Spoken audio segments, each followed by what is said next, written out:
What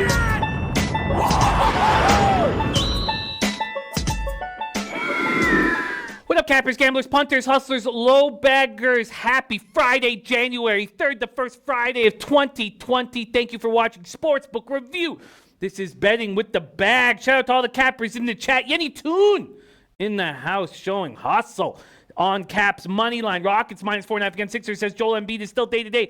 Joel Embiid is not on the injury report and will be in the lineup. Not saying that Rockets -4.5 is a bad look. We're going to break that down that game in its entirety from our guy Yenny Toon. Again, Yenny Toon, Capitals money line, Rockets -4.5. Alex Ramirez in the house, star of the Spidey play of the day. Vinny Cornell, Reese, Dan Kelly, Phil 9. The kind of support I need on a Friday morning. Although it was an okay night last night. Not very good in NCAA basketball. Although Max had a great night in NCAA basketball. I just didn't follow the right place. But NHL, we're back in plus units, and a loser in NBA. David Stewart telling me over and over again not to back the Brooklyn Nets. Man, it was a wild night in NBA. Dan Kelly on Sacramento first half -2. I came so close to tailing it and then decided not to. And then after the first quarter, I was like, oh, good thing I didn't. And then Sacramento dominates the second quarter and an easy casher for Dan Kelly. Not only that, Dan Kelly, Sacramento first half cash. Dan Kelly was also on the Utah Jazz -3. Cash. Jimmy Cece in the house. Rye Cape Coy is more. Ron Lofton. Zadina 45. Nasty Nate. Series Business. Gerald Jones. AM plus money. Deer Slayer Ski. Philippe Fernandez. Tabarak McKinney. What a great group. Drexley. Shadow. And that was 4-0. Shadow's killing it. Prince of the Sea says, should I go to New York and help out Flash? Yes, it is Flash's daughter's birthday. Flash's very beautiful daughter's birthday. New York City. So, yeah, man, help her celebrate. But, Flash has connections all over the globe. So she's going to be locked down. She's got nightclub offers all over the place. Jesse Daly, Ron Lofton, Ick Schnizzle, Von Polo. What a great group. AM plus money put out a great video, and we are going to be putting it out on social media today. We're going to be tweeting it out. It won't be a part of the show. Now that we're down to one show, it's a little complicated with time, but we need AM plus money on the show, and I apologize that, very much apologize that it's not going to be on the show, AM plus money, but we love what you're doing. Rod Zawacki in the house, cash my 10, start play with the Sharks money line, as did I, Sharks money line. Beautiful. By the way, Babano was fire last night. I know his play of the day didn't cash with the Bruins. I was off that. The Jackets are the easiest under team in the NHL right now, and I think the Merzilikins is going to be great with Korpisalo out of the line. When a backup goalie knows he's going to play every 2 nights, I think he's going to be absolutely great. Dan Kelly says, that was a sweet comeback. Thanks for reminding me. Brings a smile to my face. Great job, Dan Kelly. Junior Smitchum in the house. Jazzy B, ready to get to work. Farsha Asami, A. Hilly. The team is together. Ben Sports 24/7 says cash flow play of the day, Wisconsin OSU over 124. Ben Sports 24/7's play of the day yesterday was an easy casher. Let me go back to what it was. Easy casher from Ben Sports 27. Yeah, FIU UTEP under 146.5. He gave us out. Easy casher. Dan Kelly on USA -2300 nuclear strikes versus Iran. Yeah, that's Pete and I, in situations like this, just wanted to put our head in the sand and talk sports. Let's talk sports, not what could be coming very soon. All right. Farsha Asami, I haven't been here lately. No more late show. Yes, no more late show. We are going to figure out what time to do this show. There's going to be no more late show. Jamal Stone says, great call on the Sharks money line. You know what, Jamal? It was an overtime winner. Thanks for Brent Burns cashing that overtime winner. It was an okay call. There was value at plus 165, but an overtime winner, it could have gone either way. But thank you, my friend. Nasty Nate says Max play of the day was poop. Yeah, it did not cash. The overs were so easy. Reese saying Leafs Jets over cash easily. So did that Panthers Ottawa. Panthers -1 was an easy casher. But yeah, the overs that Babano was on. Also, Babano hit that Jack Eichel prop with a penalty shot in overtime with a minute left. Gorgeous. And he hit the Kyle Connor goal prop. He didn't get the Max Domi goal prop, but I mean, if you hit 2 of the 3 goal props, you're way, way in the black. And him getting it in overtime on a penalty shot, I mean, that's pretty exciting shit. Von Polo says, let's go to Atlantic City, Jersey. I think we are going to. It looks like we are going to. Roman Peddle, our guy Roman Peddle, giving us plays of the night in AHL. I'm looking forward to hear that.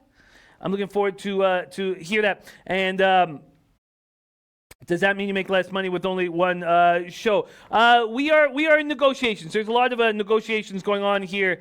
Nasty Nate, a lot of negotiations going on here. So things are a little bit up in the air. But what do I have? Let's not talk about what I don't have. What I have is this show, and I'm very thankful for it. And we have Al Mack joining us in 14 minutes. 10 minutes after that, we have Teddy Covers joining us. And then 30 minutes after that, we have Maxwell Smart joining us. So we are going to get after it. Joseph Gomez says, Jimmy taking over Costa Rican Bikini Girls with your winning selections. Let's get more winning selections. Let's do that first. Anna Merrick, diehard MMA podcast star of, says, morning, low backers, did a 3-teamer last night, Lightning, Panthers, Yotes. I should have taken Yotes. And even that 2-1 going into the third period, they were down. I was like, oh, maybe it was good I stayed away, but they come back easily. Still, I need to hedge that divisional bet, and I still haven't yet. I have to get that done today. Avi Golden, now Eric Jones. All right, and Phil 9 caught the Thunder live last night when they were down 6 plus 450. Man, are they playing well late in games right now. Very, very impressive. Dallas Stars playing poorly early in games, and wondering if it's worth taking the Red Wings first period, but I will probably stay away. Prince of the City predicting Al Mack's wardrobe. Toronto hat, black shirt for Al Mack. There's Big Lou in the house. Kenneth Heath ready to go. And love seeing Big Lou joining us. Drew Daddy, Big Lou, Roman Peddle plays tonight. Milwaukee Admirals and Tucson Roadrunners. And Anthony Devontae talking about the Potato Bowl. All right. And America dying without MMA. It's coming soon. And America's coming soon. All right. Let's get to work because we don't have a lot of time. We're going to start in NHL. Hopefully, it was only one day all year that I'll be down units, and that was yesterday. Could you put up my NHL record, please? Rafa, my man, Rafa on the 1s and 2s here. Not a huge night. Pushed with the Lightning. Lost with the Oilers. Sabres. It was 2-1 after the first on that over 6. I thought I was in business. Lost there. But, we're moving in the right direction. There's Dom Ricci in the house. All right. We are Dom Ricci and Denka. This is which NBA team had the best record in December? Oklahoma City. Unbelievable. Ron Crawford took Tennessee +5 live and +280. All right, love it. Dom Ricci in the house. All right, let's get after it right now. We're going to start with Capitals Hurricanes. Let's look at the best odds page on the planet and get to work right now. Here we go. We are moving over to NHL. We're going to go to money lines and totals. And let's go to this Caps Hurricanes game. I came very close to taking the under 6.5. And maybe I will after we talk about it. There's Roman Peddle, won my 3-team 1.5 last night. Beautiful work. Toronto, Florida, Vancouver. Went to bed thinking Vancouver blew for me. Great job. There's Tata Booker in the house. Ty Clinton says Arkansas State didn't show up. That was ugly. That was ugly. Farshad Tommy says take the over on the Wizards and don't look back. I'm already on it. It's the only bet I've already made. But we're going to talk about NBA shortly. Let's go. Capitals, Hurricanes. Ilya Samsonov, Peter Mrazek. So why would we want to take an under here? First off, strong penalty killing. Capitals 84.9%, Canes 82.2%. Now look, if I thought this was a slam dunk, I would have already made this bet. Dom Ricci said I needed a break to my back and ready. Love having you, Dom Ricci. Our guy, man. Our guy. The head of the snake. He's the backbone. The low baggers right there. Rods Wax is Washington money line day winning today. So they've lost 4 straight to the Hurricanes. 2 in the playoffs when they were knocked out by these Carolina Hurricanes. 2 so far in the regular season. 1 was a week ago. And that stopped a 3-game losing streak for the Hurricanes. They won 6-4 last Saturday. Because they put up 10 goals in that game, I feel like that's the reason why this total is at 6.5. It's a recency thing. Hurricanes are coming off Tuesday night's 3-1 win at home against the Canadiens. This is their 3rd game of a 7-game homestand. If the Canes lose this, 4th game of a 7-game homestand, 5th game, we got to back them. And if they win this, we might be hesitant to back them in Game 4. Talking this out, we have Ilya Samsonov. Thank you, Miss J. But it was an overtime winner. It wasn't at first, I felt comfortable in that game up 2-1, but overtime winner, I will take it. Capitals 16-5-1. Look, those of you taking the Capitals on the plus line, I get it. I completely get it. The Capitals are going to be very serious in this game. There's my guy Juan Ruiz in the house. Von Polo liking a first period over. I just feel like this is a playoff type game. Mrazek is good at home. Samsonov between the pipes for the Caps. My book, incidentally, was hanging a 6. And the under 6 was at minus 135, while all the other books were at 6.5. It's now 6.5 here. And wow, Joseph Gomez says Public supposedly off the Pats. Surprising. There's a lot of people I know on the Pats. Yenny Toon says, well, the Capitals lose 3 in a row. I don't see it happening there. My team to win it all. I'm riding with my Caps. I get it, Yenny. I get it, but I feel like the value will be here on the under 6.5. I think this is going to be a playoff type game, and I am locking it in right now. Let's get this 6.5 and put it on the board. There's been a 3-cent move to the under, and I'm going to take it. But look, Bet Online hanging that 6 at plus 113. Bookmaker also hanging the 6. I would prefer a 6.5. I'm going to take under 6.5 and minus 115. And I've not bet this yet. This is my first play on the card. Under 6.5, minus 115. Let's go into the next game. Red Wings Stars. Red Wings Stars. There's Alex Ramirez, Ron Crawford joining us as well. Red Wings Stars. So the Stars are playing very good hockey. They came out of the gate very slowly. Then the Monty firing was confusing. Rick Bowness comes behind the bench, and he hasn't been a head coach in the NHL since 03-04, but he's part of the old guard, and he's a respected man, in the old NHL circles. This total is at 5.5. Detroit coming off their first win in a while. Stopped the 6-game losing streak. New Year's Eve, beat the Sharks 2-0. Dallas opens up at minus 300. They're now minus 316. I mean, just more money, more. I'm sure they're a parlay piece for a ton of people. And if you look at this Red Wings lineup, it's a disaster. It's an absolute disaster. It's as ugly as you could possibly imagine. Like, I can't even... the two big injuries with Athanasiou and Anthony Mantha. But then look at defense. Mike Green, Danny DeKeyser, and Jonathan Ericsson out. So if you look at these lines, it's a horror show. And they're not bad down the middle with Larkin, Filppula, and Franz Nielsen. Look at this defense. Their first pairing is Patrick Nemeth and Philip Hronek. That's a 31st ranked Corsi numbers in the NHL. Their second pair, Trevor Daley, Madison Bowie, 31st ranked in the NHL. They're a mess. And Gate Pasquis says, and Prince of the City says, my tennis picks will be coming. We'd like to take that one step further, Prince of the City. We'd like your tennis picks on the show. We'd like you to come on the show, whether it be live or sending in a video, but we want you on the show, Prince. Gate Pasquis says, very surprised everyone on the Pats. We're going to talk a lot of NFL today. Don Reed said, that's a problem, though. It's the Red Wings. This Stars team is starting out so slow. Don Reed leading to the over in Dallas. They're just coming off that 85,000 people in the stands Cotton Bowl where they came back and won 4-2 in a barn burner. Wings power play or Wings penalty killing 73% is terrible, but Stars power play has been weak all year. Bernier coming off his shutout. Could he have another good game? Look, I'd like to take the Red Wings first period. And if it keeps moving in the direction, because now we're getting plus 205, plus 207. Last time I did that with the Senators, a plus 190 against the Pens, it blew up in my face. So, Yenny Toon wants to know the Dallas Stars team total. I can give you it just very quickly from Bet365. And then we will move on to NBA, where I took a loser last night. Funny, the two moves I didn't make in the NHL, too, with the Coyotes that I was so close to, and then the over in the Blackhawks-Canucks game, that went from 6.5 down to 6, and I didn't pull the trigger because I was going against the market move, and that was a mistake. All right, let's see what we're talking about for the team total. Team total for the Stars, over 2.5 minus 330. Over 3.5 is minus 120. You want to take the Stars score over 4.5 and get plus 215? Ugly stuff. Reese saying Titans may win straight up. All right, so that's the only move I'm on right now. Capitals, Hurricanes under 6.5. All right, let's get into NBA. Rafa, my man, can you please pop up the NBA record off of a loss last night? Moving in the wrong direction, and I'm not happy about that at all. My guy David Chamilio in the house liking Bills to win outright. All right, let's start with Heat Magic. God, I'd love to hear what Dan Kelly has to say about this Heat Magic spot.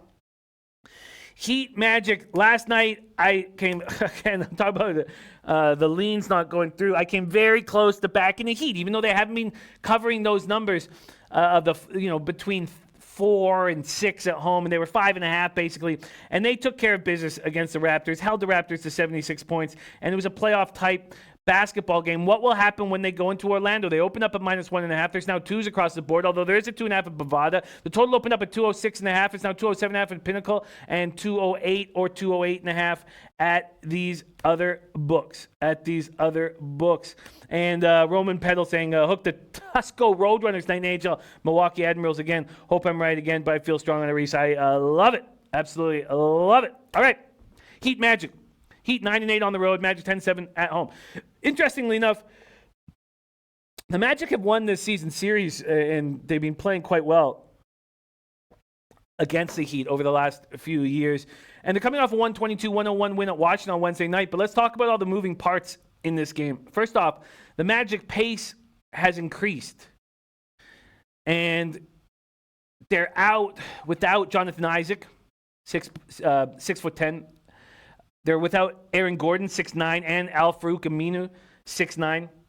And they're without a 6'6" guard, Michael Carter-Williams.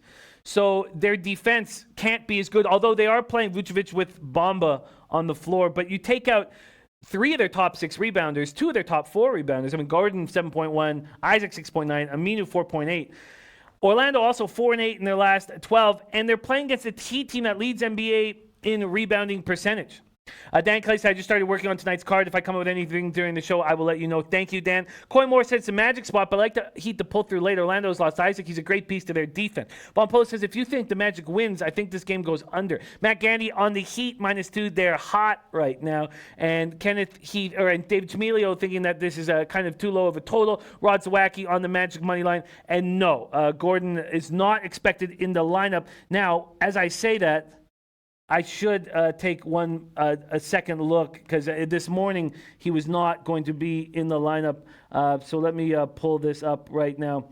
And maybe it's something I should pull up when we are joined by our Teddy Covers because we don't have a lot of time here. Kenneth He says, no, Isaac for Magic is a big deal. And Coy Moore saying Gordon is a daytime decision. Prince of the City said Michael Carter-Williams played in Philly. He stinks. And you were right as well, Prince of the City, about St. Joseph's last night. Okay, that's Heat Magic. Let's move on to Blazers Wizards. We're going to try to talk a little bit about these games. And Dan Kelly says the white noise hum of betting with the bag puts me in a Cap'n state of consciousness. We love you so much, Dan Kelly. You're a big part of the show. All right, let's go Blazers Wizards. I'm already on the over. It opened at 235, and I sat there for a second. And as I sat there, it quickly went up to 235.5 and 236. So I pulled the trigger at 235.5 for show purposes. My book was hanging at 2 juiced. I had to take the 236. All right. Portland's a beat-up squad. So we just talked about the Magic being beat up. This Portland team, it just continues to lose players after players. My thinking here is, Lillard was terrible. 5 of 20 on Madison Square Garden. They get blown out by the Knicks. This was on January 1st, New Year's Day. McCollum, 6 of 16 shooting. So Lillard, 16 points below his season average. McCollum, 5 points under his average. And they're going to be dealing with Bradley Beal, who's going to be putting up buckets. So 5 times since the beginning of December, the Portland failed to score at least 100 points. I think they get it right here. Roman Peddle says Wizards looking great here. Wizards coming off a 122-101 loss at home. Without Bryant, without Hachimura. And Beal is questionable. There's Dean Williams in the house. Says, being a little busy, but had to drop in with a quick tip tonight. Sienna is hosting a craft beer night of the game, which will fill stands more than usual. Rowdy crowd. I like the Saints tonight. Ooh, Dean. I love that. Thank you. Dean, you still in the UK, my man? Are you still in the UK? Okay, let's copy and paste that. Ty Clinton says, Blazers couldn't get 100 points on the Knicks game. Went way under. Yeah, but I don't know if they went out on New Year's Eve or what the story is. I don't know if Madison Square Garden scared them. I don't know what it was. I don't know if they were feeding. They look terrible. And this is a team you can bounce back offensively. And I expect them to. Matt Gandy said Blazers party too hard in New York City on New Year's. Kobe Z4 in the house says Heat, Blazers half, Pelicans money line. Let me copy that from our guy, Kobe Z4. Let's go. And so I'm on the over. I think this is a get right spot for the Blazers, but I don't trust the Blazers to win games. Alex Ramirez on the puck line. Al Hart says, Jimmy, did you get on the Indiana Hoosiers free money? No, I did not. I did not handle at all. I did not handle NCAA basketball well last night with all the information. Max has a giant day, and I did not handle that well, so let me do that right now. And Dean Williams says, "No, I'm back in the U.S. till January 10th, then heading back to the U.K. until July." Well, much love to you. All right, we got to bring in our guy, Al Mack, here. So when we are joined by Teddy Covers, we will go through the rest of the NBA schedule. We got to keep tight to time so everybody has enough time here. So we're going to bring Al Mack here into the show. When I see that he's ready to go, Moses Saucedo says, Jay Money just gave out Hawks plus 12. Kemba looks out of the lineup. Kemba is out of the lineup. And Dan Kelly says, throw out the holiday results. I agree. I think that makes a ton of sense. While Al's getting ready, why don't we break down this Hawks-Celtics game that we've already seen. And we know that Kemba is out. Kemba is out of the lineup here. Let's talk about this spot. Celtics open up at minus 11.5. There's now 10.5s on the board. There's a 12 at Bovada, 11 at the other books. This total open at 223.5. It's up to 225 at Intertops. Up to 225 at Intertops. Dan Kelly says, where's Trae Young? Trae Young will be in the lineup for these Atlanta Hawks. And Brandon Goodwin looked good. 21 points. You know, it was a big win for the Hawks to get that job done without Trae Young in the lineup. Both teams are on the first half of a back-to-back. So the first thing that makes me think of is, what's a Trae Young prop, and do I try to go underneath it? That's the first thing I think of, missing 2 straight games. Let's go to player props right now. Trae Young at 26.5 on the first half of a back-to-back. Got to go underneath that. Got to go underneath that. Now, there's not going to be Kemba Walker to defend him. So what does that mean? Does that mean there's going to be Marcus Smart there to defend him? All right, let's check a quick look at who Roto World expects will be defending Trae Young. Trae Young off of missing 2 games, off of New Year's Eve. Can he possibly be this sharp? Oh, and Kemba Walker is ruled out. So do they move Marcus Smart over? That's what I think. I mean, you'll see some Wanamaker, but that's what I think is going to happen. So as we wait for Al Mack, I'm going to jump on this right now. I'm going to take Trae Young on the first game of a back-to-back under 26.5 points. That is at my book here at Bet365 minus 120. And Viper MB says that Lowry prop almost cashed. Yeah, it did. That was a wildly strange situation. All right, let's keep 76 points. Can you believe the Raptors were held to 76 points? So Jaylen Brown will be back in the lineup. I am on the under 26.5 points for Trae Young, under 26.5 points. All right, let's move on to Sixers-Rockets, the marquee game in this matchup. Let's take a look at it right now. Here we go. Let's talk, get off Roto World. Let's move over to the best odds page on the planet, sportsbookreview.com. Here we go. Houston opening up at 4.5. Now there are 5s on the board. This total opened up at 224.5. It is now at 226.5. Pace last 5 for the Sixers, 24th in the association. Rockets pace last 5, 8th in the association. Rafa, don't worry about it. We don't have a lot of time. Al Mack was only given a 10-minute spot, so don't worry. It's now he'd only have 7 minutes, so it's all good. We have Teddy Covers joining us in 7 minutes, so and we're going to talk NFL there. But thank you for trying. But we'll just let that pass. Okay, Sixers pace last 5, 24th. They're allowing 105.4 points per game. There's Datfire TV now. Is David Chamilio liking Philly? Soxlar FN liking Philly. Gerald Jones, Boston, Atlanta under is a play. Interesting look there. Prince of the City says Rockets are the Sixers of the West. Never know who's going to show up. You're absolutely right. Absolutely right. 76ers lost their 3rd straight game, 115-97 the Pacers on Tuesday. They were without Joel Embiid. So on Christmas Day, we watched the Sixers look like a NBA champ, or at least a team that could play in the NBA Finals, and now they've looked absolutely terrible. Michael Jordan in there. So we've got MJ rolling with us. They're itching for you to take Philly. Soxlar FN says Sixers, money line, bet it, thank me later. I do think that Sixers are going to come out. Rye Kate taking Philly. Rockets coming off a big 130-104 win at home over the Nuggets. They've got Eric Gordon back. Sixers just 7-11 on the road. Very interesting that you guys are liking the Sixers team, because the Rockets clearly look like a different team with Eric Gordon. Everything he does on the perimeter, whether it be scoring or defending. Coyes Morris says, there's Rob Stevenson joining us in the house. Coyes Morris says, if Houston can play at a high pace, Philly won't be able to keep up. I like Houston money line. Well, the Sixers have problems. And the more times we see Ben Simmons passing up easy spots. Jin Remy says the Habs lost, sniff, but the Devils made a great spot on the Devils, Jin Remy.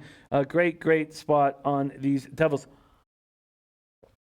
Jin Remy on the over, 24 minus 105. Great job finding that, getting that number early, because that's up to 226.5. I'm going to wait on Sixers Rockets. We got 5 more minutes to cap this card. Jose Ruiz says Young scores 35 points today. First half of a back-to-back after missing 2 games with an ankle injury. We've already been told that Goodwin is going to get more minutes as a backup point guard. So Jose Ruiz, I hope you're wrong. I hope you are wrong, my friend, because I've already jumped on the under 26.5 points prop. Let's talk Knicks Suns. Let's move into Knicks Suns. We will talk more about this Philly-Houston spot. Knicks Suns. Suns open up at minus 5.5. It's up to 7 at some books, 6.5 at others. This total opened at 224. It's now at 225 or 225.5. Knicks have won 3 straight. Mike Miller has cut this team at 6-6. How bad was Fizdale? My goodness. Knicks pace last 5, 4th in the association. Suns pace last 5, 13th in the NBA. Knicks extended their winning streak. 117-93 win at home over the Blazers. They're feeling good about themselves. Mitchell Robinson goes 11 for 11 for 22 points. Suns lost 117-107 at the Lakers on Wednesday. They were getting demolished. They were down 36 points at one point. They got that down to 7 in the 4th quarter against the Lakers scrubs who weren't playing defense, who weren't taking it hard. Rye Cape says Embiid called Simmons out for not taking open shots.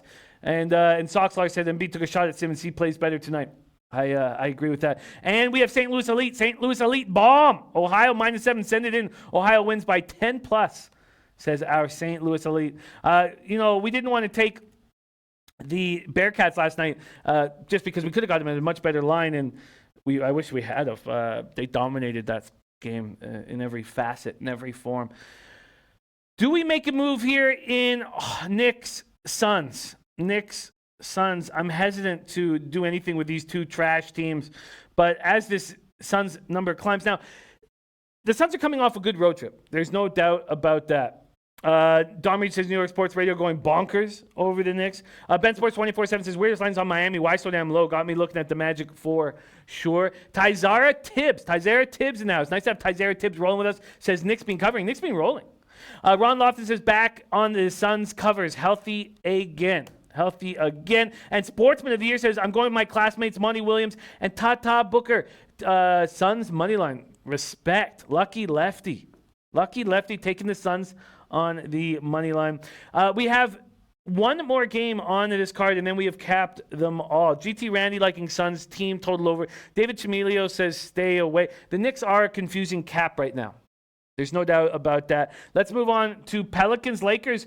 Pelicans and the Knicks are playing good basketball, and respect to their coaches who've stepped up in times where we thought they were falling apart. Not Mike Miller, but in New Orleans. We thought that Gentry was being not listened to, and he's stepping up in quite a big way.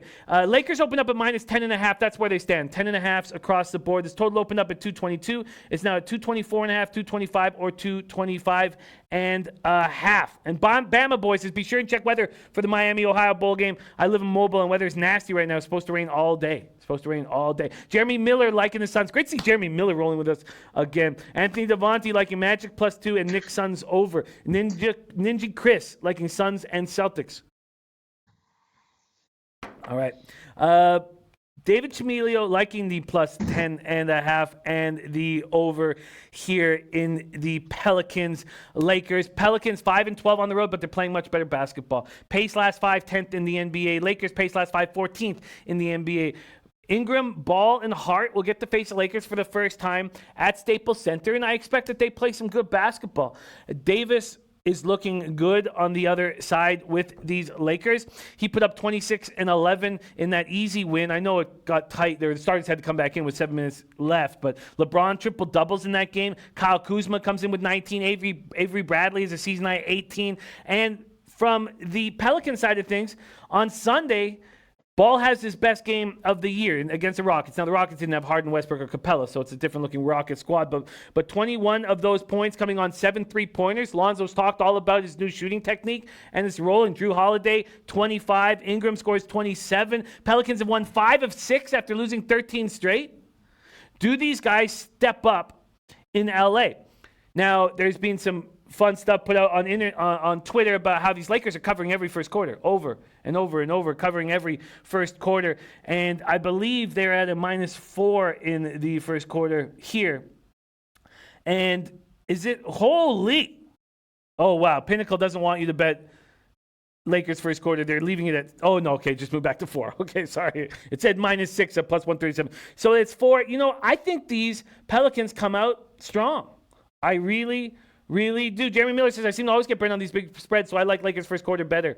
Well, let's bring in, we've talked about each and every one of these NBA games. I got on the over in Wizards Blazers. Maybe it's a simple play, but I just think that the guards on the Blazers bounce back here in a shot-for-shot contest with Bradley Beal. And I'm on the Trae Young under 26.5 points, first game of a back-to-back and coming off an ankle injury. And we saw what Goodwin did backing him up, so I don't think he'll get as much. Corey Simmons, our guy Corey Simmons in the house, coming in with plays of the day. Niagara +3, Toledo moneyline, strong leads to Siena -6.5, and Delaware -2. We already had Dean Williams talk about the draft beer night for Siena. There's going to be a big crowd there in Siena. Let's bring in our guy Teddy Covers in the house right now. Teddy Covers joining us live from Las Vegas, Nevada on this Friday morning. Teddy Covers, how you doing, my man? I'm doing all right, Jimmy. How about yourself, buddy? Doing good. A nice night in NHL, hit with a couple plus spots, but a disappointing night in NCAA basketball, and I lost my lone NBA play. So because my unit size is bigger in NHL, it's a slightly winning night, but not what I am hoping for moving forward. But it's been an okay start. We're in the black in January. I know only January 3rd, but hey, the black is the black, Teddy. Teddy, we just went through the 6 NBA games and the 2 NHL games. Are you making any moves on this NBA card? Yeah, I made 2 moves tonight in the NBA. And in fact, the last 2 games on the card, I took both underdogs. Took the Knicks +6.5, and I'm kind of kicking myself because there's a couple of 7s popping up right now. I didn't think it was going to go a lot higher, although I am concerned that Elfrid Payton's not going to play. I was looking around. I could not find what the quote-unquote personal reason for his absence, for his questionable status is. But I'm on the Knicks plus the points. Last 8 times Phoenix has been favored, they've lost 6 of those in straight up fashion. In their last 23 games, they've won once in regulation by more than 6 points. And maybe the Knicks are fat and happy, but guess what? Every quote I read out of the Knicks right now is bet on. We like each other. We like our team. We're playing good. We like our energy. Okay, they've won 3 in a row. They're going out west. I've made money with the Knicks. I'm going to try to keep making money with the Knicks. I backed them plus the points in Phoenix tonight. And I took the Pelicans plus the points against the Lakers. And you talk about Ingram and Ball and Hart in their first game back. Lakers haven't been covering these big numbers of late. They're 3-7 ATS, their last 10 tries, laying more than 5 points. They've not been great favorites. And the Pelicans are playing their best ball of the year right now. And you said it. They're only 3.5 games out of the last playoff spot in the West, despite all of the early season nightmares of that 1-7 start and the 13-game losing streak. New Orleans is live right now to do something. They're playing like it. And they've beaten some good teams during this run. So I thought 10.5 was too much. I got to put it in my pocket with the Pelicans. That's the 2 moves I made in the NBA tonight, and I really didn't come that close to making anything else. 2 nice big plus lines. Coysmore, loving your Pels spot. And Tizara, loving your Knicks spot. Big plus lines right there. Knicks plus 6.5. Pelicans plus 10.5. What do you think about this Heat Magic spot? Heat coming off a tough defensive game against the Raptors, and then going up to Orlando, who played the Heat tough, and this is their first meeting of the year. And it's a very interesting line here, a very, very short line. The Heat, sorry, let me move over to full game on SBR odds page here. Heat sitting at 2-point favorites. What do you have any leans in this Heat Magic spot? I have no interest in betting on Orlando against Miami. Miami's better than Orlando, okay? Second night of back-to-backs, Miami's still better than Orlando. And the Magic injury report is not a pretty one. What are we looking at? Jonathan Isaacs. And Jonathan Isaacs, one of these guys, what he does in terms of energy doesn't always show up in the box score. They miss him when he's not on the floor. So you have Isaac out. You have Aaron Gordon missing. Carter Williams, Al-Farouq Aminu. It's not like the Magic are deep that they can withstand the loss of 4 rotation players, including 2 starters, without feeling it. So I know Orlando's. They've. I'm not gonna say they've owned Miami. What are they, 8-4 straight off the last 12 meetings? They played well against the Heat. I don't trust them to beat the Heat on Friday night. No, if I'm playing that game, it would be Miami or pass. But I wasn't real close to pulling the trigger on Miami off that tough game on the second of back-to-backs. The other marquee game on the card, or the marquee game, we should say, Sixers-Rockets. Sixers lost 3 straight. They get Joel Embiid back. Joel Embiid's not on the injury report for Friday's injury report against Houston. And the Rockets have gone from 4.5 to 5 at some books as favorites here. They look like a different team with Eric Gordon in the lineup. Do you have a feel on this? And this total has gone from 224 up to 226.5. And a few cappers in the chat liking the over, and a lot of cappers in the chat liking the Sixers here, thinking that they could break their 3-game losing streak. The Sixers team is 7-11 on the road. Teddy, what is your feel here on Sixers-Rockets? So my initial lean is Philadelphia. Obviously, you're talking about a Rockets team that we don't necessarily trust as chalk, and a Sixers team coming off 3 losses, and we know what Philadelphia is. They step up for the big games, and a lot of times they don't show up for the less important games. So my initial lean was absolutely towards Philadelphia. So I started reading quotes. I don't like any of those quotes coming out of the Sixers locker room right now. Not a one of them. And they're all read between the lines quotes. But multiple players talking about, I don't know how good our chemistry is. We can't just switch it on and off. I'm really frustrated. Not, oh, we're right on the verge of fixing this. Not, oh, we're about to turn things around. A lot of finger pointing and no one naming who they're pointing fingers at, which tells me it's Embiid. I don't think they like Embiid, or I don't know if Embiid and Harris and Simmons are all getting along. I really don't know. But the leaders aren't leading in Philadelphia right now, and I talked myself out of the Sixers flat out. Spot or no spot. We like them in step-up games. Sure, ESPN against the Rockets, that's a game where Philly's supposed to show. I'm not betting Houston, but my initial support for Philadelphia, the more I read, it dissipated fairly quickly. Do you agree with this market move towards the over? I don't have a strong feel. I don't have a strong take, so I don't want to point anyone in the right or wrong, in one direction or another on something that I really don't have a strong take on. Because if we don't trust the Sixers, I really don't trust them on either end of the floor. You know what I mean? So I don't know if the Philly, against the Rockets, if you don't trust the Sixers, the over makes sense. I'll just leave it at that. And that's as far as I'll go with it.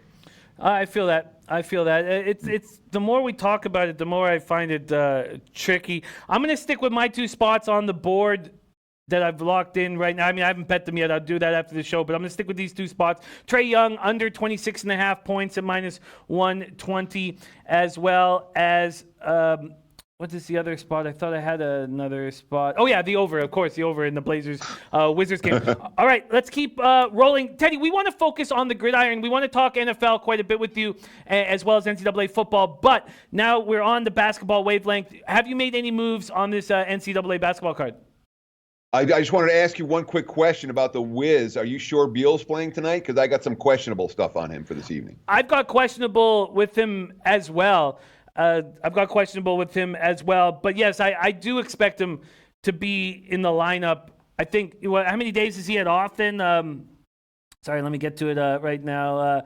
I do expect him to be in the lineup. And we talked about how he was listed as questionable, but all of his stuff. We talk about reading the quotes, he talks about how they said I was a guy who couldn't complete seasons, who was always broken down, and I wanted to change that with my 194 consecutive games. And I just think it's concern from the coaching staff that has put him at questionable. What do I have here? So they've had 2 nights off since that. Oh, no, sorry. That's 2 nights off since that terrible loss at home. He's been out 2 games. They're calling it leg soreness. This is a home spot for him. he's been getting treatment. It's risky. There's no doubt about it.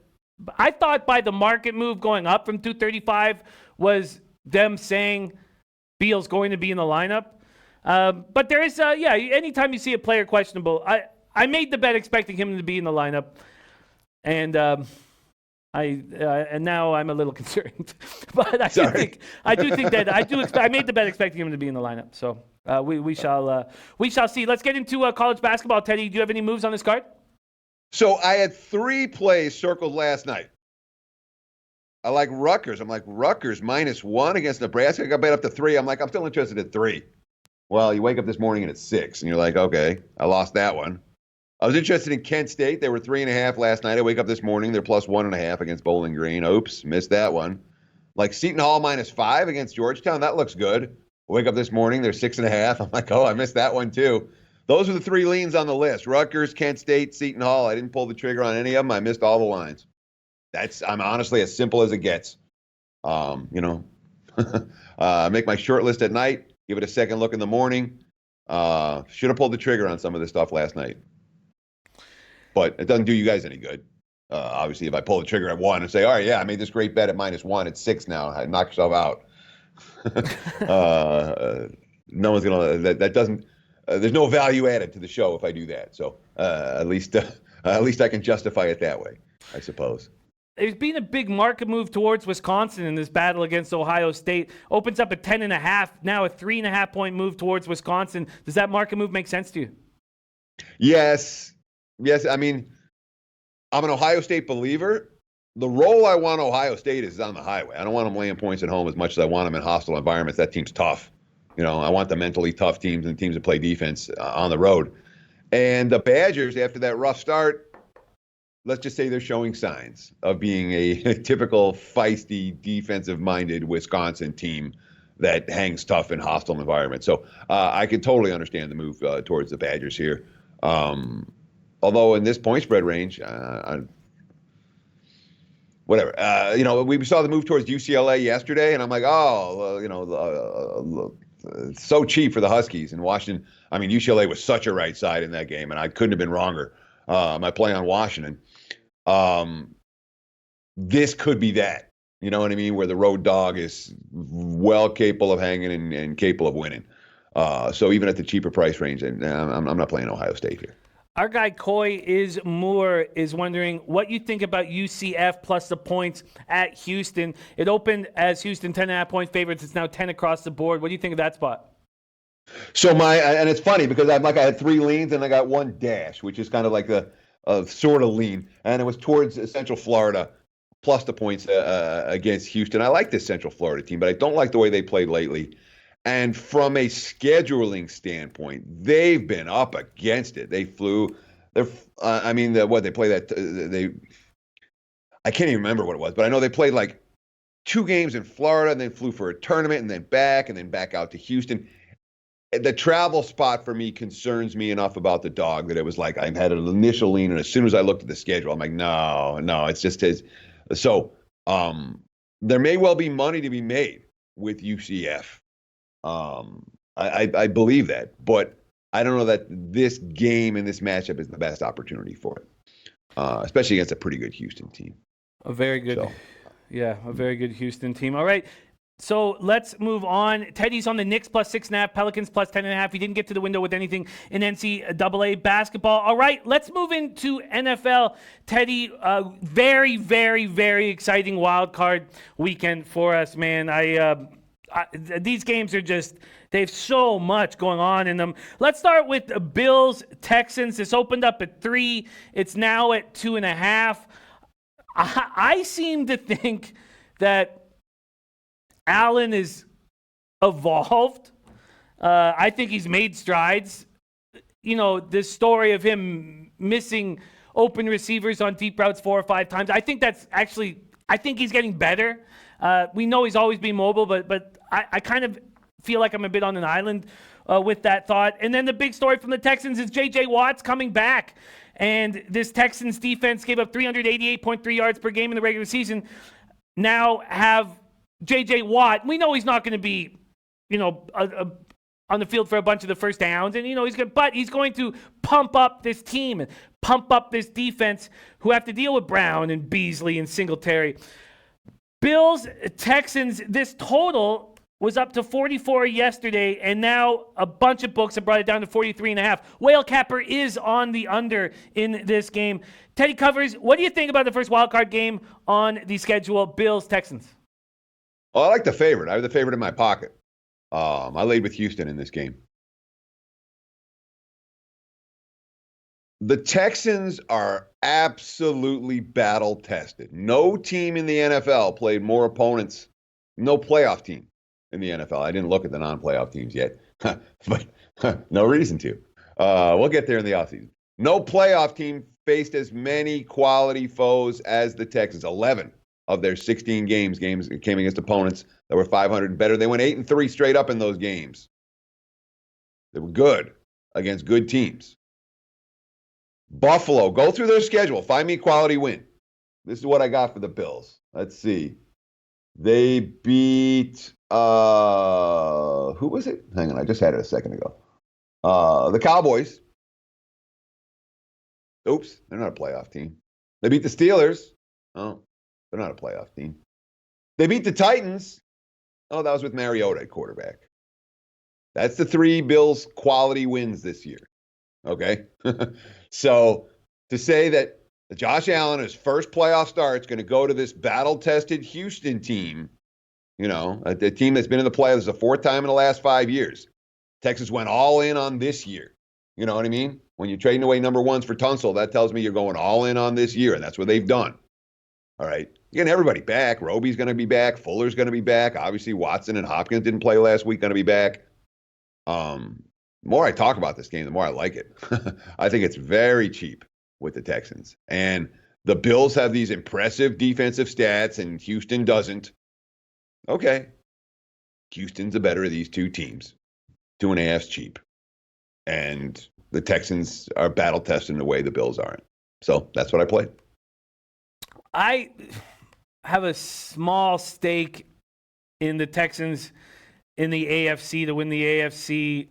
I think I'm just going to stay off this game at this point. But I understand that breakdown completely. Let's move on to the Patriots game.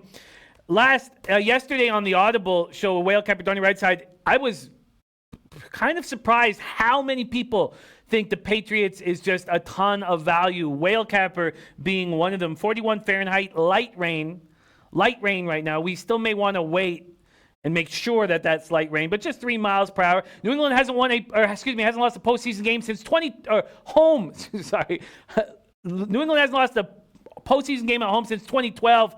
Teddy, do they roll here against the Titans? -5 is what you can get the Patriots at, and this total opened up at 43.5. It's either at 44 or 44.5.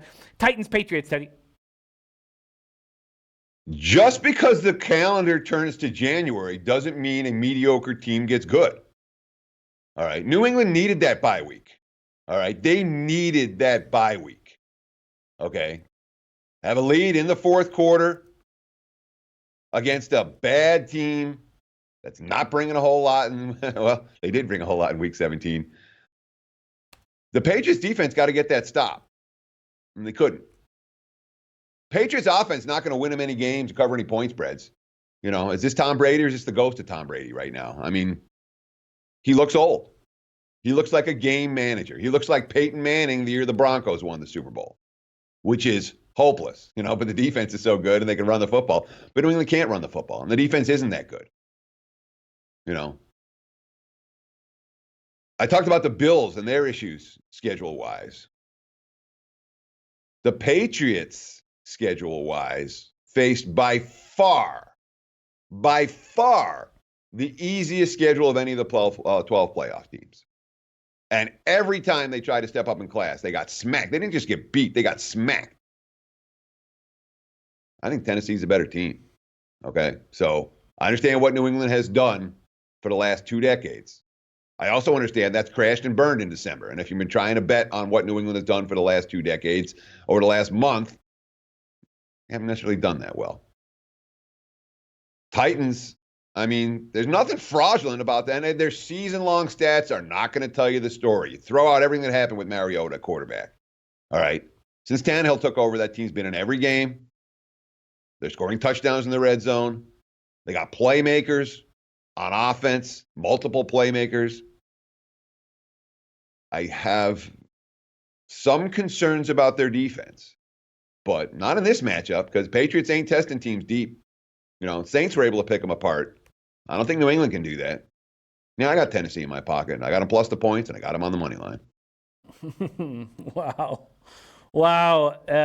Going against a ton of the cappers in the chat who still believe in the Patriots. What an exciting Saturday. Teddy on the Titans +5 and the money line. Man, that's exciting. If you had a free play to make on the total here in both of these two games, let's start with Buffalo-Houston. Opened up at 41.5, got up to 44, now down to 43.5. Buffalo-Houston, you go over or under? I'd probably go over in Buffalo-Houston. Yes. Okay. I think the Bills' passing game is let's chuck it deep. Houston's passing game is let's chuck it deep. So I think there is the potential for some big plays in that game, and that means I'm playing it over. Titans-Patriots from 43.5 up to 44.5. We're expecting 41 Fahrenheit light rain, 3 miles per hour. It would have been snowing if this game was on Sunday. What do you think of this spot for the total? I don't have a strong take on this total at all because I can picture Tennessee winning in a lower scoring game and I can picture Tennessee winning in a higher scoring game. I can picture the Patriots offense failing again, as it has so many times. And I can picture the Patriots defense stepping up and it being a tight, a 10-7 type of game or 13-10 type of game. Wouldn't shock me. At the same time, I could picture a scenario in which New England's defense does what they did last week. They're not getting stops, and the Patriots move the ball a little bit, and you end up with both teams in the 20s, and it goes over. So I have no feel for that total at all. Let's move on to Vikings-Saints here. This is another spot where we have Whale Capper on the dog Vikings. The question is Dalvin Cook. I mean, we think that he's going to be good to go and healthy. Mattison looked good, Boone looked good, but Dalvin is a top 2 running back, top 3 running back in the NFL, and they need him. He had just 144 yards rushing in the last 4 games that he played. Cousins looked awful, just absolutely terrible in the last couple games of the season, but that was without Cook, and now he's got a healthy Thielen. I think that Breeze has more zip on the ball than he had last year at this time. Maybe I'm bringing that back. I think he's got zip on the ball right now. I've got futures on the Saints for the NFC and the Super Bowl. Futures that I will hedge if the 49ers come into play. And I know that the Saints have a very tough route because after playing the Vikings, they're going to have to go into Green Bay. But what do you think of this spot here, Teddy? Vikings, Saints, total has gone up to 49.5 or even 50 at Pinnacle and 8 or 7.5, depending where you shop for the Saints. Vikings, Saints. So I've been getting asked my Super Bowl picks all week, and I've been going with the Chiefs against the Saints as the 2 teams that I think are most likely to play for the title. So call me a Saints believer. I don't know what to do with this game. I really don't. It's a lot of points to give Minnesota, okay? And Zimmer's been a heck of an underdog. And this Kirk Cousins question, because we talk about Breeze and Cousins, all right? Breeze has looked better down the stretch. You know why? Because he missed 5 games midseason. So he's fresher. That injury helped New Orleans in so many different ways. And you think, your starting quarterback gets hurt, that's going to help you. Well, they won every game. They learned how to win close games. They learned the defense stepped up in a way that gave them confidence. Playmakers made plays. And now Breeze is fresh or fresher at this stage of the season than, let's say, Tom Brady. And it's shown. No question. That was an injury that worked out very much in New Orleans' favor. So I believe in the Saints. I believe in them on both sides of the ball. But, without the 2 defensive tackles, that defense has not been as good the last couple of weeks. Kirk Cousins, the stats say he's fine. The eye test doesn't, but he hasn't had Thielen. Now Thielen's back and Cook is back, and maybe Minnesota's an undervalued commodity here. You know what I mean? And obviously these 2 teams played in a memorable playoff game just a couple years ago, and you couldn't have point spreads in a touchdown range there. And every reason to think this game will be tight and close. but I believe in the Saints, and I don't believe in Kirk Cousins in a big game. You know? So that leaves me reluctant to take the points with Minnesota. It does. And you say, which quarterback's going to make the pick six is going to kill you? You know it's not going to be Breeze, or you don't think it's going to be Breeze. Who's going to make the mistake? Minnesota makes the mistakes. New Orleans hasn't. But the Saints win all the close games. It's close games, close. It's a very hard game for me, and that's the advantage. Again, what advantages do we have over the bookmakers? Legitimate advantages. It's the biggest one. They have to put up a line for every game. We don't have to bet every game. I'm not betting this one. Pass. Side, total, I have no idea. It is a tricky spot. Most in the chat are liking the Vikings plus the points, as is Whale Capper, but it's hard to dismiss some of these numbers. Vikings 1-5 against spread their last 6 games as a road underdog.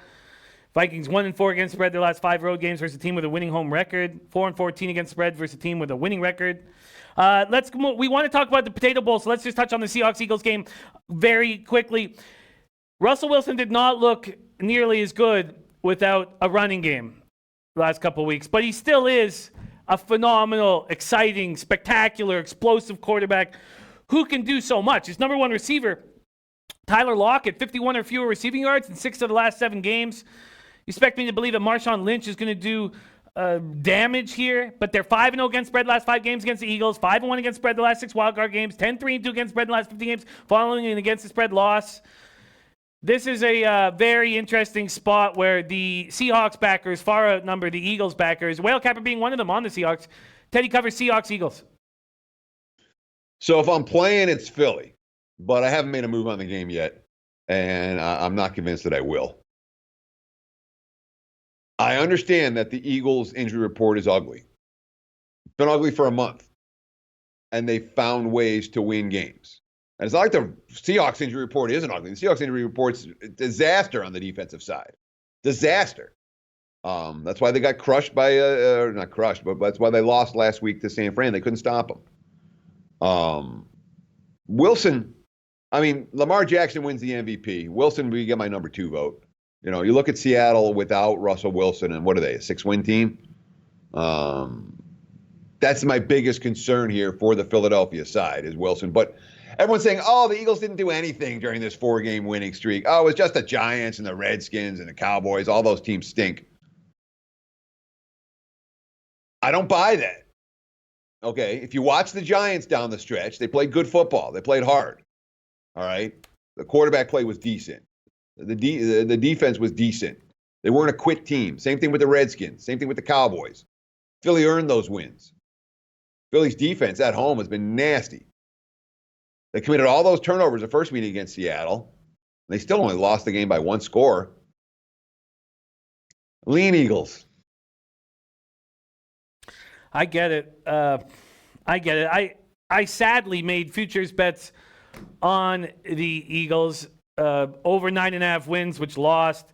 I did luckily get the NFC East at plus 100, so that covered that. But I still have them at terrible numbers, 8-1 and 14-1 to win the NFC and the Super Bowl. I'm just going to sit back and watch. I'm not going to bother hedging at this point. G-Saw says, do you see a team total on Texans? I want to hammer it if Fuller plays, but can't find it. Fuller is not. It looks like he just keeps getting downgraded, but we will see. I'll give you that in a second. Let's talk potato. Teddy, Ohio, Nevada. Ohio opening up at 6.5, now 8.5. This total at 57.5. Opening is now up to 59.5. Gas station sushi is max bet the first half over in Ohio, Nevada at 30. We have a lot of people backing Ohio in this game. How do you see this one banging out, and have you made a move?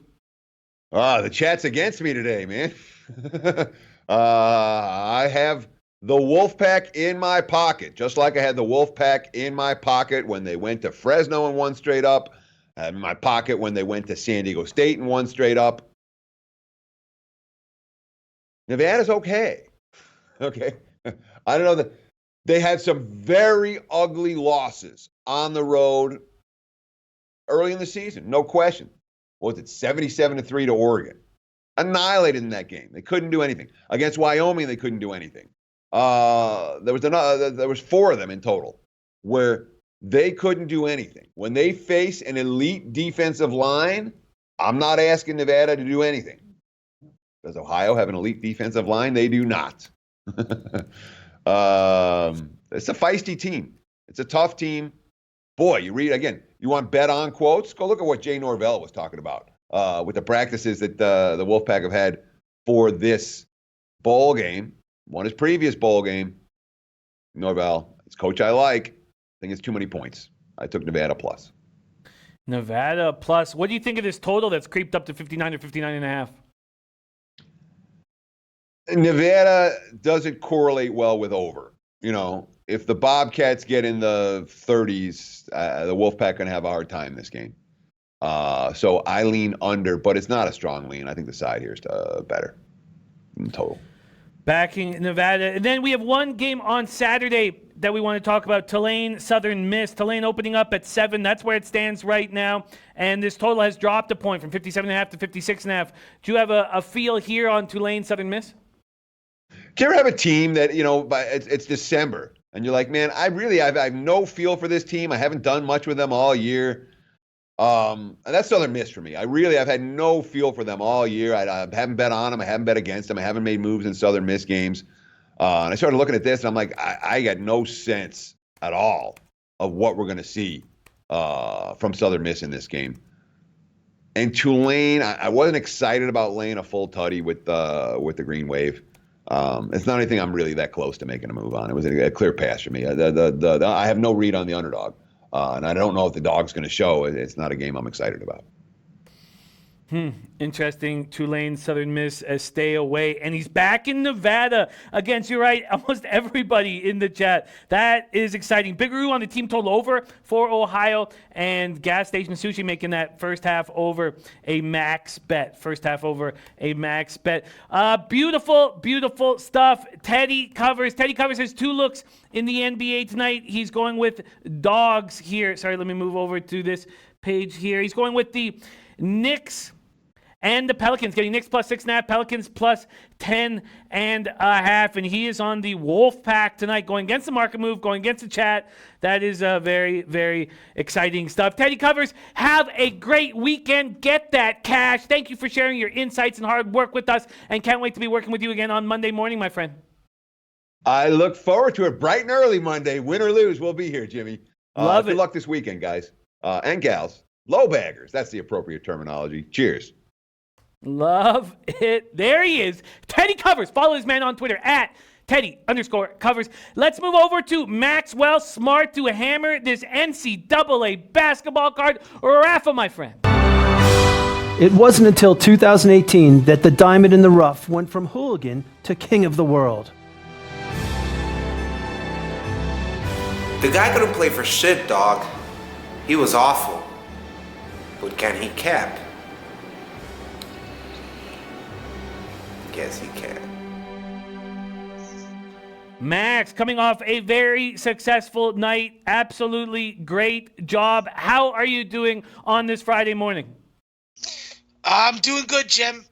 Fluids were extracted, independent pipe fixers were supported, and I'm here with my favorite freaking host, you, Jimmy the Bag, and my favorite chat group, the Low Baggers, where I came from. So I couldn't be better. I love it. I love that you got the that you had a fluid extraction. That's very important. It's extremely important. Now, that can be done manually, but it's very important to not only let that be done manually. And we're glad.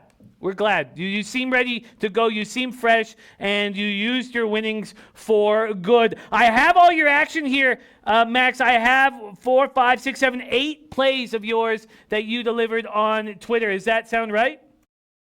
Yes, it does. All right, let's get after this NCAA basketball card, right now. I'm going to move over to NCAA basketball here on the best odds page in the planet, on the planet, sportsbookreview.com. Raven in the Desert coming in with plays. Ben Sports 24/7 also has the Whiskey Ohio State over 124. I'm going to grab Raven in the Desert, Manhattan +5 and the money line. All right, let's grab that right now. There's Luis Fernando Esquinza in the house. Max, let's start going over your looks, and we don't have a huge card. We might be able to touch could possibly touch them all. Let's talk about your first look here, or one of your looks on the card. St. Peter's opens up at plus 7.5, is now at plus 9, and that's where you grabbed them, plus 9 minus 110. Why are you backing St. Peter's here at Iona? Yeah, this is a St. Peter's team that I think is definitely improved off of last season. And I think that with Iona, you still don't have Tim Clueless. You have some players that left that the production just hasn't come back. This is a St. Peter's team that does a lot of good work on the three-point line. They hit almost 35% of their three-point shots, and that's where Iona, I think, is going to struggle defensively if St. Peter's is playing to their potential tonight. I think also a major advantage is going to be on the defensive and offensive glass for St. Peter's.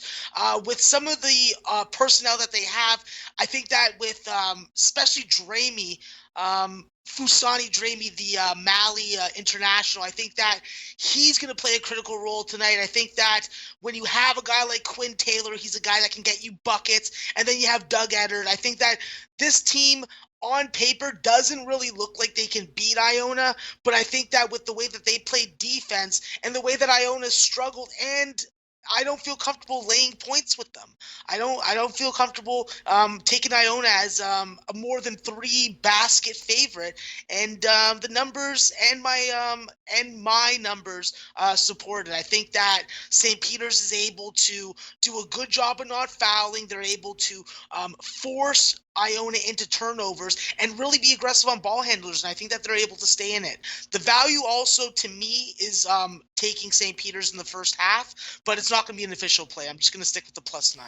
St. Peter's plus 9 is what Max is on. Bookmaker briefly went to 8.5 while we were talking, but it's back up at 9. Let's look at a spot that you are on, as well as Raven in the Desert, a great capper, low bagger, Raven in the Desert. Both of you guys are on Delaware this evening. Delaware and Raven in the Desert's also on this under. Let me move over to spreads and totals here. Tell us a little bit why you are on Delaware. They open up at -1. They're now at -2.5. Why are you backing Delaware here? Yeah, I think that Delaware definitely has been struggling a little bit over the last couple weeks. I think that tonight this is going to be a game where they're able to zig and they're able to zag. I'll admit Drexel is a tough opponent with James Butler up in the front court, Cameron Winter in the back court. This is a team that's definitely played up to their potential. They've been good as a dog. They've been bad as a favorite. I think that with Delaware, though, I'm expecting Halifax, Nova Scotia's Nate Darling to go off tonight. He's been struggling offensively the last couple games, coming off a 6 for 16 shooting performance. I think that the combination of him, Ryan Allen, Kevin Anderson is a good enough backcourt that is able to fix their shooting woes from the last couple games. And I think that against Drexel, they're going to have to be on point. You got to keep Zach Walton out of the lane at 6'6". He's a guy that can really slice and dice you and penetrate. I think that Delaware is going to have to play very good defense. I think that Drexel is going to want to slow the pace down and limit possessions, but I do think at a bucket, I think that this is the play. I will point out that the home team has dominated the series, but my numbers like Delaware, and at the number that I got it at, it was worth a bet. Delaware, and you can still get Delaware at -1.5 at -115. Right, that's still available at UWager. So I'm going to jump on that. I will tail you and Raven in the Desert. Let's keep rolling, Max. Your next look is a double up: Bowling Green -3 and Bowling Green over 146. Let's take a look at this spot. Kent State, Bowling Green. Bowling Green opening up at -3, now -1.5. This total's gone up from 146.5 to 147 at some books. Kent State, Bowling Green. Why are you on the over? Why are you on BG? Okay, so first off, listen, Kent State's a really talented team. I like the front court specifically with guys like Philip Whittington. He's a good guy that can get you a lot of freaking second chance opportunities, really extend the clock. And then you got guys like Danny Pippen and Troy Simons. Troy Simons has a problem with fouling. I think tonight against Dominique Plowden, I think that he's going to have a matchup disadvantage. And I think that Bowling Green, with the way that Dylan Fry's shooting the three-point bucket, he just broke a record at Bowling Green for most three-pointers made. I think that he carries that over tonight. I think that the the return of Justin Turner. I thought that it was going to take a game or two for him to get in sync and get his on-court chemistry back, but he came in and scored 22 points on 7 for 13 in their last game. I think that Bowling Green has been very good at home. They're undefeated at home. I think that by the numbers, this is a very even matchup where I would even say that it favors Kent State. But at the number screams Bowling Green to me. I hit it at 3. I know that it's moved against me, but I'm still content with it, and I think that Bowling Green surprises people. Some of these, I would call them public road dogs, don't always hit. Look at Oregon last night. No doubt, backing Bowling Green here, even though the market has gone against them. Let's talk about our guy, Viper and B's alma mater, Rutgers. Against Nebraska. Rutgers against Nebraska. You have made a move on the under 142 here with Rutgers, Nebraska. This total opened at 141.5. It's up to 143 at 5 Dimes, Bookmaker, Bovada, Bet Online, and a few others. Why are you on the under in Rutgers, Nebraska?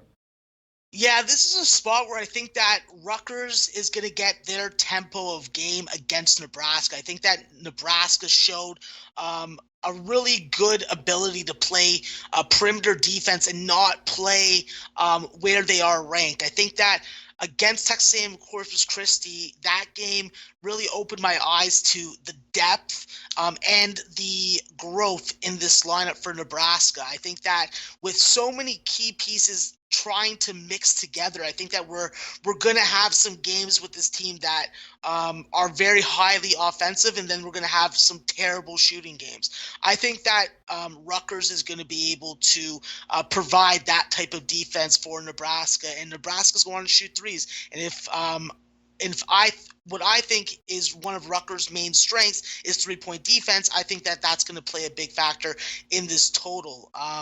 As far as a side, I am actually looking to make an addition, and I am looking to just go against the market in this spot. I think it's pretty obvious what the only play that you can make is, because if you're taking Rutgers at 4 or more, I think that you've made a very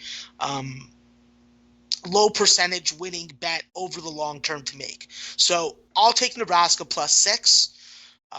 And as far as the under, I think that even if it goes up a couple points to 143 or 144 by closing line time, I wouldn't be worried about this. I think that this game finishes in the 133 to 137 range.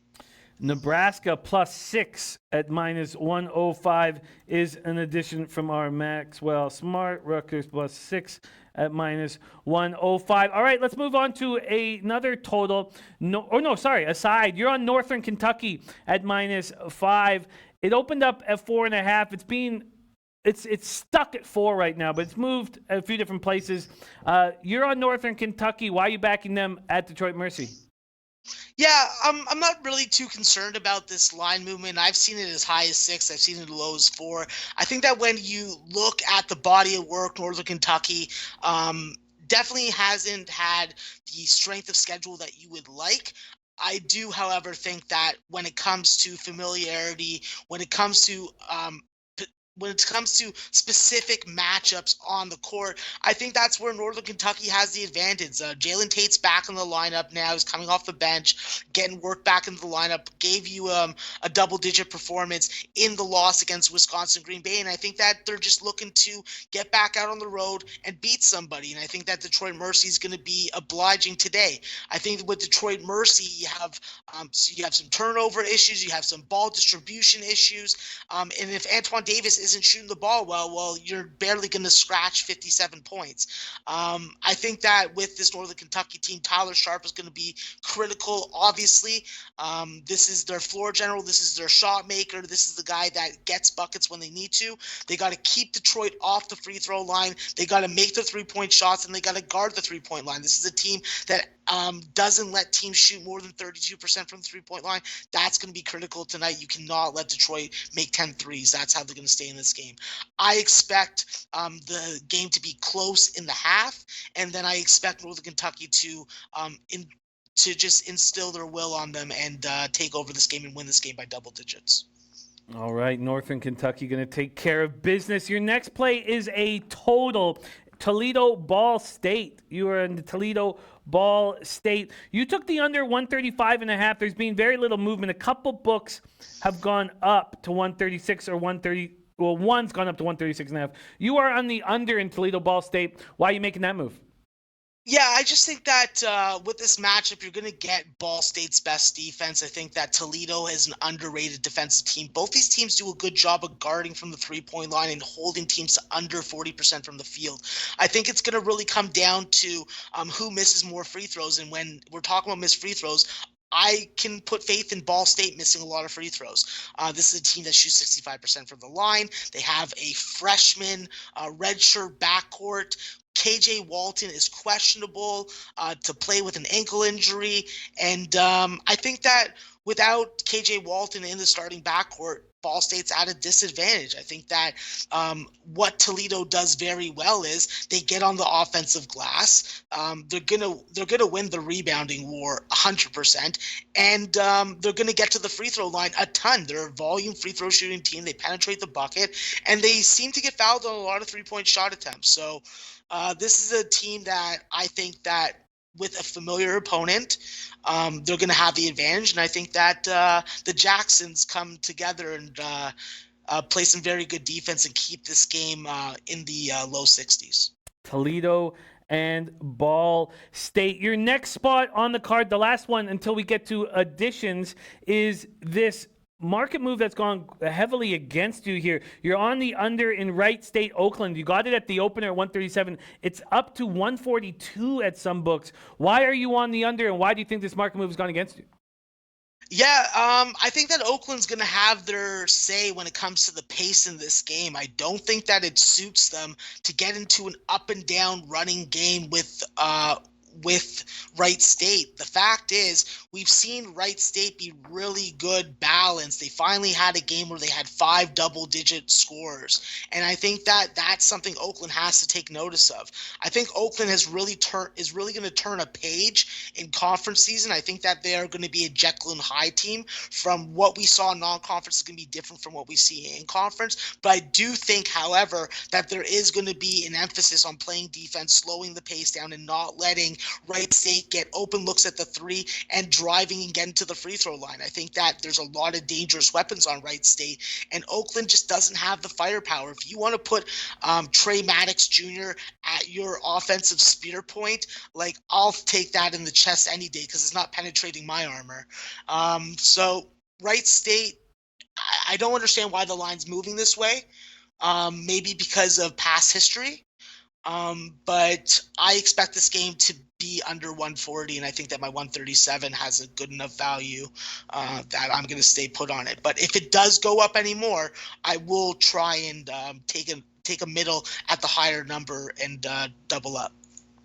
All right, there is Max's action. Delaware -1.5, Bowling Green -3, Bowling Green over 146, Rutgers under 142, Northern Kentucky -5, Ball State under 135.5, Oakland under 137, St. Peter's +9, Rutgers +6. That's what we have here. Let's talk about a couple looks that other cappers are on here. We have our very own Noli Knows, like in the Fairfield Niagara under. It opened at 130.5. It's now at 130 or 129.5 or even 129. And I know you have mad respect for Noli Knows. Why do you think he's on the under, and do you think that's a move we should jump on? Yeah, Jim, I got an under at 132. I'm on that spot. Now that I see that it's moved, I'm not able to give it as an official show play, but I completely agree with Noli on this. I think that Niagara, they're definitely improving. I don't really like anybody personnel-wise that I'm going to like highlight and talk about, but it's really hard to ignore how stingy they are when it comes to when it comes to 3-point percentage, when it comes to defensive rebounding. This is a spot where I think Fairfield has to be on point. Fairfield is getting Landon Talaferro back. He did play in the last game, but in this series, I don't know. It's an interesting spot from a side perspective, but from a total perspective, I don't think Fairfield wants to get into an up and down game with Niagara. I don't think that they want to really have to make this game a game in the 70s. I think that they're at their best when they're holding teams to under 60, and I think that's what we're going to get tonight out of Fairfield and Niagara. Niagara definitely can be loose on defense. They can shoot the ball half decently. They do you have to be worried about them getting hot from three. This is a team that will hoist a bunch of them up, and they make their free throws with a limited amount of volume. But from a number perspective and from a value perspective, the value's on the under all day. At 129 from 132, that's a little too much for me to tell you to get on. But if Noli's on it, I trust Noli's numbers immensely. All right, there we have it. Noli's Fairfield. Max already on it. Okay, let's talk about additions. What are the additions you want to make on this card, if any? Well, it's really about the number that I can get right now because I have a bunch of plays that I was interested in. All right, so let's go first to the MAC conference, the Metro Atlantic Conference. One of our friend of the show, Bobano, Ian Cameron's favorite conferences to bet on. I'm looking at this Manhattan-Canisius game, and I'm looking at Manhattan. I think that in this series, Manhattan's been stingy. I know from a stat perspective, it's not pretty. Manhattan is a very bad free throw shooting team, but I got to put a little bit of faith in guys like Takai Green, Samir Stewart, and Tyler Reynolds that they can freaking find their mojo against this Canisius team. They're coming off some pretty interesting matchups, Canisius. I think that this, obviously being a conference game, is going to mean a little more. But Manhattan's done a good job of, if not winning games against Canisius, staying close.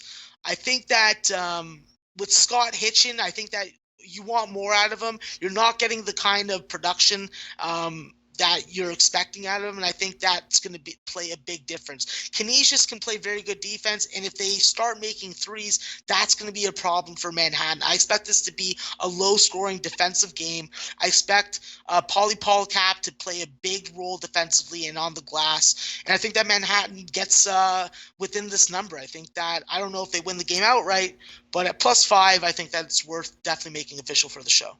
Well, let's grab it, and I believe we can get you a 5.5 here. Just waiting for this to load. All right, let's see what we can give Max here on his look with Manhattan. Yes, there are 5.5s. Is there a 6? No. We can get you +5.5 at -111 or 5 at -105. I assume you want 5.5 -111? Yes, sir. All right, let's grab it. Manhattan +5.5 at -111. I'm going to tail that look on Manhattan right now.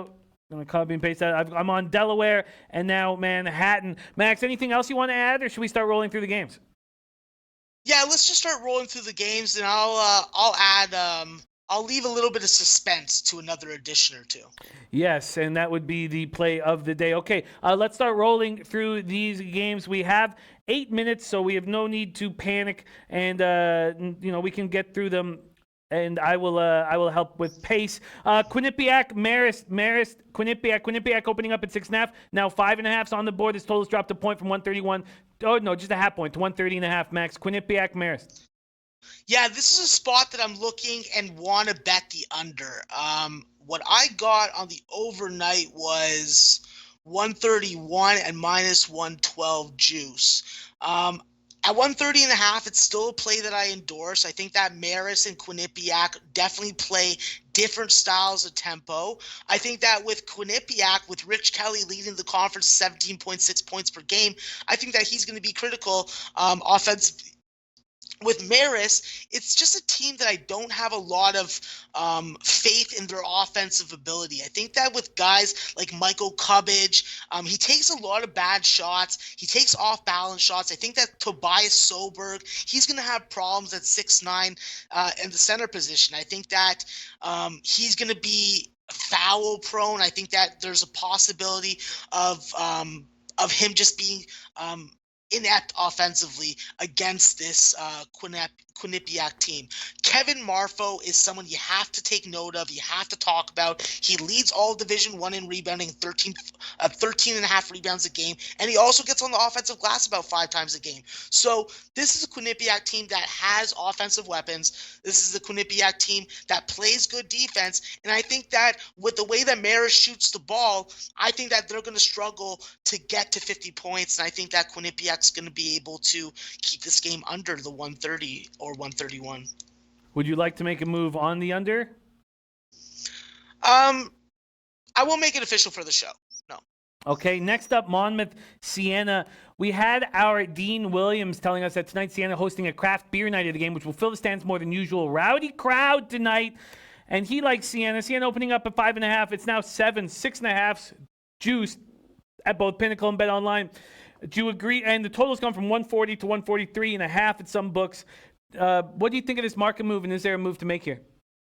Yeah, I liked the under before I found out about the special event. I think that sometimes that impacts, especially in the second halves. As far as the side, I was looking at Monmouth. I was actually liking the number going up, and I was just going to wait it out and see how high it would go. This is a series where the road team's done good. The underdog's been profitable. You have solid core pieces in Dion Hammond, Ray Salvi, and Mustafa Traore. With Siena, definitely they're playing a higher pace, higher tempo, really trying to get up and down the court more. But there's still issues with this team, and they're going to show their head in this game, I believe. When you are shooting under 70% from the free throw line and you're constantly getting into the lane and penetrating the bucket, you can't hit 66% of your free throws. That is going to kill you at the end of the game. I think that also they got to do a good job of not falling into turnover-prone situations, which is what Monmouth is going to want to do. I think that Monmouth has value on the first half, and I'm going to make that official for the show, Jim. All right, let's get it for you right now. I'm going to line shop for Monmouth first half for you. While I'm doing that, one marquee game on the cards tonight. Well, there's a couple of UCF Houston interesting, but Wisconsin, Ohio State. Ohio State opening up at 10.5, now down to 7. This total opened up at 122.5, now up to 124.5 or 125. Max, Wisconsin, Ohio State. Yeah, this is a spot where I agree with a lot of the market. I agree with a lot of freaking Twitter bettors and all that kind of stuff. I think that we missed the best line on Wisconsin. I think that Wisconsin is definitely trying to shed that I can't win on the road in the Big Ten shit. And I think that tonight is a game that they're going to be really up for. I think that you really have good development of Kobe King. I think that with Kobe King, this is the guy that's going to make the difference for Wisconsin offensively. I think that when he's on point, they are going to be on point. He is coming off a 0-point game in 25 minutes, but I expect him to be really ready to go tonight. I think with this Ohio State team, yeah, they're very good defensively. They're very good at controlling tempo. They have Caleb Weston in the middle, so they have a bucket getter and a guy that can get to the free throw line. It's just I don't like the number. I don't like the number. I didn't like it at 10.5. I still don't like it at 7. I'm not going to turn around and bet Ohio State if it goes down to 6 or 5.5. But yeah, it's a spot where if you want to bet Wisconsin, you miss the best of the number. And that's what I did. I missed the best of the number. Yeah, absolutely. Nice breakdown there. There's the marquee game. Why don't we talk about the other marquee game? Because we've already talked Delaware, Drexel. Houston opening up at minus 10.5. It's now down to 9.5 at one book, 10 at the others. And the total opened up at 132 is now at 133.5 for 134. Max, UCF Houston. Yeah, UCF definitely has value by my numbers in the first half. I don't think that they stay within the game the whole time. We're talking about a Houston defense that is 28th in the nation when it comes to field goal D. UCF does struggle to score the basketball consistently. Sometimes they do it really ugly. You know, they're turning the ball over. Loose balls are getting all over the place. Sometimes it could be some really hideous basketball. But I think that it could be effective enough, at least for a first half, to warrant making the play official on the show. I think that when you look at Central Florida, this is a team that a lot of people expect to be more depleted than we've seen so far this year. Dre Fuller Jr. is a solid scorer. He's a solid pickpocket, good on-ball defender. Colin Smith in the middle with his size. He's going to be able to hopefully stop some of the penetration of Quentin Grimes and Nathan Hind and DeJon Jarreau. The key for UCF in the first half, and what I think that they're going to have the advantage is shutting down Caleb Mills. Caleb Mills, the freshman guard for Houston, great hair, great skills, and he is literally the difference maker for this team. I think that if you can shut him down in the first half, you're not going to shut him down for 40 minutes. You may shut him down for 20, and I think the early 20 is the best chance. Quentin Grimes has been very inconsistent for Houston. He's been come see, come saw. He's been Jekyll and Hyde. I expect him to be better in the second half. He's another guy that performs better in the second half. Something about this Houston team. So I want to make UCF an official play in the first half, but I'm looking and waiting for Houston to get that number to go down lower if it does, and then I jump on them full game because I do think that they cover by double digits. Interesting. UCF first half. We do have one more marquee game, and there's only two left that we haven't talked about that we may be able to touch on quickly, but we have Georgetown Seton Hall. Seton Hall opening up at -5, now 6.5. A lot of people in the chat, a lot of cappers in the chat saying this is too many points. What do you think of this spot? This total shot up 5 points from 143.5 to 148.5. Max, Georgetown Seton Hall. Yeah, I think that Seton Hall wins this game by double digits. I think that they're not going to have a letdown spot. I think that a lot of people thought they were going to have a letdown spot or they're going to have a look-ahead spot to the Georgetown game. I don't think that's the case. I think that they come out swinging tonight. I think that even if Mac McClung plays, I think that Seton Hall romps. This Georgetown team, listen, they started so slow against Providence. I don't want to put too much into that. But if you do that against Seton Hall, you're not coming back. And the way that Seton Hall has really elevated their defensive game, I think that's the difference in it. When you're holding teams under 36% from the field and under 30% from the three-point line and not putting them on the free throw line, that gives me a lot of goodwill. I think that even without Sandro Makumishvili, it's a big loss, but I do think that they have enough core pieces to step up, and I think that they can run a small lineup that can be quite effective against Georgetown. So I'm not going to make it official for the show, but I have no problem endorsing Seton Hall even at the 1.5 above the opener. Interesting. Still liking Seton Hall. We got X3 Bros in the house. We got Shy Archie representing Chi-Town in the house. A hell of a capper. Thank you for joining us, you guys. Okay, there's 2 games left on this card, Max, and then we will have touched on each and every one of them. I love when you are able to do that. That being IUPUI Milwaukee. Let's not spend too much time on, I'm on first half here. Let me move over to full game. We got to put a bow on this show. But let's talk IUPUI Milwaukee here. Waiting for it to load here. My computer acting a little slow today. Here we go. IUPUI Milwaukee, Max. Milwaukee opening up at -9. This total opening up at 145. It's gone down to 8.5 and 144.5 respectively. Max, IUPUI Milwaukee. Yeah, this is a spot where I look at IUPUI on the spread. I have to point out this is a very atrocious free throw shooting team. But you want to spot me 8 to 10 points on IUPUI, it's the spot that I look at. There's no way I'm laying that with Milwaukee. This is IUPUI team that shoots 42% from the field, 37% from the three-point line, makes about 9 to 10 a game. And I think that when they do a good job on the offensive glass with guys like Elijah Williams, that's going to be a big difference maker for IUPUI. I think that guys also like Elijah Goss, Grant Weatherford, these are guys that are energy guys. They get on the glass, they hustle. I think that even with the offensive power of Darius Roy and Deshaun Lucas and their driving ability, I think that IUPUI keeps this game under double digits. IUPUI keeping it close. Final game on the card, Temple-Tulsa. Temple opening up at -2, now 2.5 or 3. This total shot up from 133.5 to 137.5. I know what Prince of the City would tell us to do. He'd tell us to bet Tulsa. What do you think of this spot here, Maxwell Smart? Yeah, I somewhat agree. I haven't looked at this game extensively yet. My numbers did favor Tulsa and the under. Obviously, seeing the line move against me doesn't give me a lot of pleasure, but I think that with guys like Martin Bagnu and Elijah Joyner and Jeremy Horn, you have good pieces on this Tulsa team. I think that we can fall a little in love with Temple, even though they do have some really nice pieces. I think that the Pierre-Louis brothers are great. I think that Quentin Rose is a difference maker.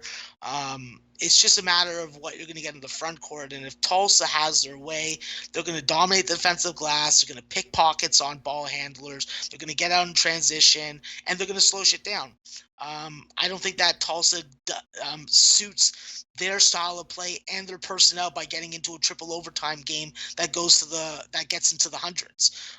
They're best when they are locking down with defense and making enough buckets to win the game. So I look at Tulsa as a home dog, and I'd still be looking at the under, even at the elevated total. Home dog with Tulsa, and this total going up 4 points. Max still would sneak under it. And that takes us to the play of the day, Max. What is the game that you like the most here on this card? Well, first off, let me just say, fuck you, Central Connecticut State. You can eat a bag of blanks. Secondly, my team and my game of the day and my play of the day is going to be Quinnipiac. I'm going to take Quinnipiac -5.5. This is a Quinnipiac team that offensively, defensively, on the glass, I think is going to be the difference maker. I look for Aaron Falzone, the Northwestern transfer, to have a nice game.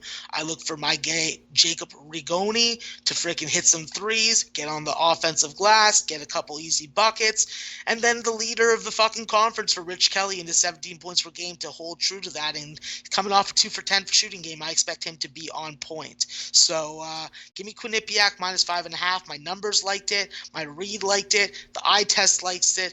And I'm making it my best bet. So hopefully we can actually get a fucking winner and I don't have to take shit from people on Twitter.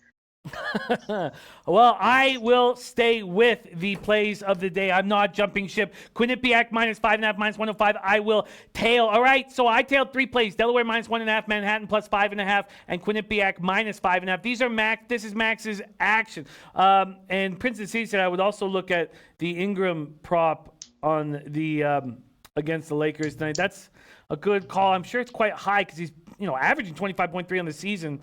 I like it. And Lucky Lefty, Sportsman of the Year, said first game I locked in on was Quinnipiac. All right, let's review Max's action. Max on Delaware -1.5, Bowling Green -3, Bowling Green over 146, Rutgers under 142, Northern Kentucky -5, Ball State under 135.5, Oakland under 137, St. Peter's +9, Rutgers +6, Manhattan +5.5, Monmouth first half +3.5, UCF first half +5.5, and Quinnipiac -5.5. There you have it. From Maxwell Smart. Follow this man on Twitter at MaxwellSmart420. Teddy Covers is on the Knicks +6.5 and the Pelicans +10.5. Noli knows liking that under in Fairfield. Raven in the Desert also liking Green Bay under 161. That's another look for our Raven in the Desert. Dan Kelly liking first quarter Miami Heat moneyline -110. That makes sense to me. G-Sauce Lecce play today. Saints moneyline, Patriots moneyline -120. Lamont Williams max bet Bowling Green -3. Both Max and Lamont going against the market move and backing Bowling Green. Gas Station Sushi max bet over first half Ohio Nevada over 30. Over 30. And the conch salad play of the day from Lucky Lefty Sportsman of the Year, Toledo +3 and Quinnipiac -6 as well. Phoenix Suns moneyline. Spidey play today, Stars puck line. Dallas Stars puck line from Spidey. Sharper Focus, Miami -2.5. Miami Heat will be backed by Sharper Focus. St. Louis Elite Bomb, Ohio -7. You have to pay 8.5 right now if you want it. And we do know that Teddy Covers has gone against it with Nevada Wolfpack. Kobe Z4s on Heat, Blazers first half, Pelicans moneyline. And Roman Peddle going to the AHL like in the Admirals and the Tucson Roadrunners. I am on the under 6.5 in Capitals Hurricanes. And in the association so far, I'm on the over 135.5 in Blazers Wizards, as well as under 26.5 points for Trae Young. That, our friends, is our first Friday show of 2020. Big thank you to our guests, Teddy Covers, and Maxwell Smart. Max, my man, could you please do us the great honor of lecheing us out of this big Friday show? Absolutely.